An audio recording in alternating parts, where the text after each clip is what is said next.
And I remember after every single student that got eliminated from honeycomb got railed down by literal paintball guns that teachers were shooting, I remember the girl ended up walking up to me in the hallway and she looks at me saying, "Bubba, you really saved me after that one. I was just wondering, can I like repay you the favor?" "What do you mean? What are you gonna do?" "Here, follow me." And me and this girl, we ended up going to the all-gender bathroom at our school, wearing tracksuits, and yeah, let's just say we played a different kind of game. Yo, what is going on, you guys? My name is Bubba, and welcome back to another crazy but embarrassing story. Now, real quick before we continue with the story, I just want to mention that this is a part 2 of a basically crazy series that happened in my life. And if you guys did not see the first part of Squid Games in my high school, I highly advise you guys go check it out so that the story makes a bit more sense and it doesn't feel like you're missing any crazy parts. But if you guys are all caught up with the series, then let's start off with where we last ended. I remember after red light, green light, a lot of students ended up going inside the hallway. We started roaming the hallways, waiting for our next game to begin. And as we were walking down the hallway, I remember looking around, seeing students actually gathering into their alliances that they made throughout the weekend. And as for me, well, I was alone. So me being in a panic, wanting to be with my friends, I remember looking around for them, but I didn't see them whatsoever. So what did I do? I did what any normal teenager would do, and that was basically text them. I texted a bunch of them, but a lot of them ended up telling me, "Oh, sorry, man. I got eliminated from the game. I ended up getting out from red light, green light. It's so dumb. Like, I didn't even move." And started making excuses of how they got out for no reason. And as for my other friends that I messaged, a lot of them actually didn't even show up to school. They thought it was a free day to basically stay at home and play Call of Duty, which to be fair, I wish I was doing. But at the same time, I don't want to do my finals. So playing the games was, I guess, kind of worth it if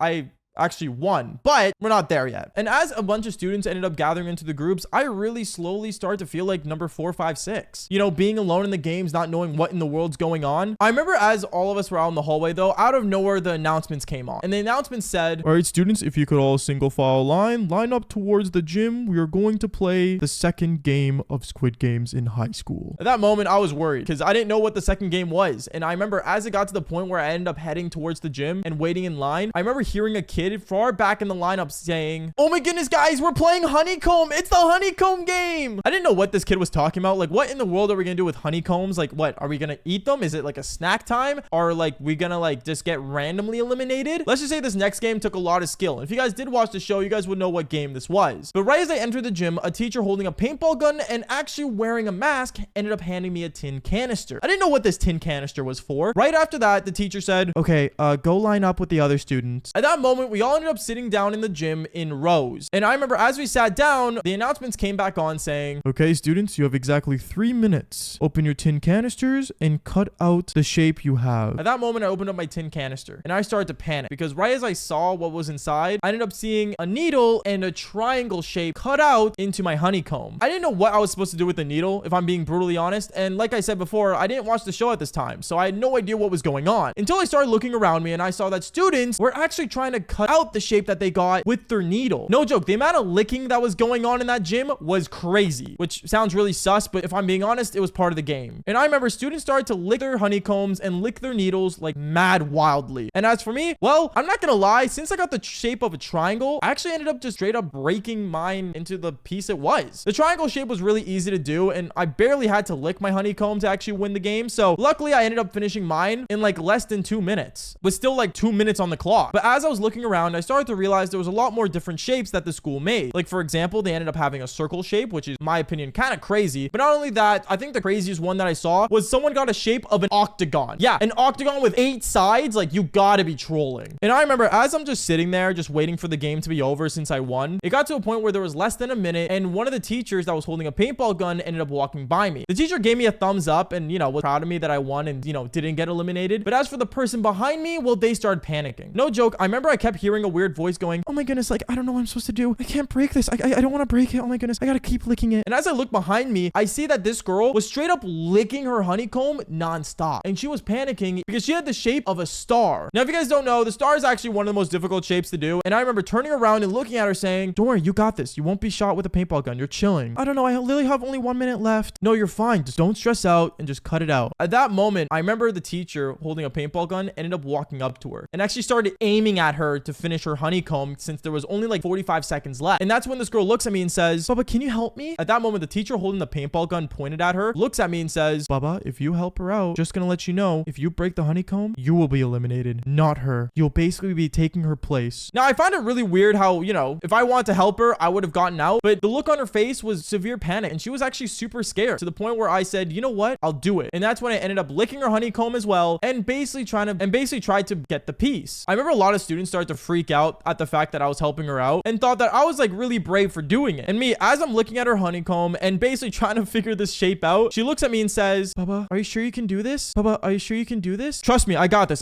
Just let me focus. And I remember with 30 seconds on the clock, I managed to get to the final part of the honeycomb, and I managed to actually break it off, and boom. Did I get out? No, we actually ended up passing. I actually ended up cutting it perfectly. And I remember she was in major shock, and so was I. And that's when the teacher holding the paintball gun that was aimed at me straight up just looked at me and gave me a thumbs up and walked away. And right after that moment, the craziest thing ended up happening, because right as the buzzer went off on the speaker, all I ended up hearing right after was paintball shots being fired and students yelling and screaming about how painful it was. No joke, it felt like a massacre happened in that gymnasium. And the amount of paint that was on the floor and walls, by the way, I feel really bad for the school janitor. After that, I remember the announcements came back on saying, congrats to the students who passed. Prepare yourselves for the next game. And me and a bunch of students ended up running out of there. I remember as we started to get out of there, a lot of students started tapping me on the back saying that I was a hero. But to be fair, we weren't actually killing students, so I really didn't consider myself a hero. I just thought I was just trying to do something friendly. And honestly, part of me really did not mind being eliminated from the games, even though I still wanted to win. I don't know, it really makes no sense, but at the same time, I guess that's just the competitive side of me. And right as we ended up exiting the gym, after a bunch of students ended up saying that I was a hero, I remember the girl that I helped out walks up to me. She walks up to me with her pink tracksuit, which was kind of cool how she had one. And she says to me, Baba, you really helped me out there. I was just wondering, can I like thank you? Oh yeah, no, it was no problem. And that's when she ended up basically saying, no, like actually, like let me like actually thank you. At that moment, she ended up grabbing me by my wrist and she ended up taking me to the all gender bathroom. And me and her, we just did the Devil's Tango. Honestly, I gotta say, even though this was Squid Games in high school, at that moment, I'm not gonna lie, I felt pretty heroic after what I did in many ways than one. But what ends up happening next was crazy, because I remember it got to the point where the announcements came back on and said, students, put yourselves into a team of 2. And the fact that we still had over 1,000 students trying to make teams of 2 was the most insane, because the next game that ended up coming up was actually like wild. But honestly, the story is getting really way too long, and I just want to mention that if you guys do want the next part of the story, 500 likes and I'll tell you guys the third part. But like I always say, fall for more embarrassing stories just like this one. Peace out, guys.